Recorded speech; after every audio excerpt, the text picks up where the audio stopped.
Buenas, soy Adrián Gutiérrez Rodríguez y vamos a hacer el proyecto de TPM.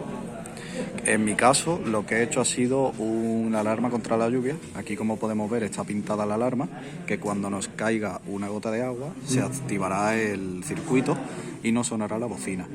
Lo hemos colocado a 9 voltios y vamos a probar la práctica. Aquí, como vemos, sonaría la alarma y nosotros llegaríamos y desactivaríamos la alarma. Y ya como tenemos la alarma quitada, aunque le sigamos dando, no debería de activarse.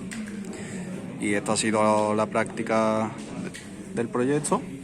Gracias por ver el vídeo.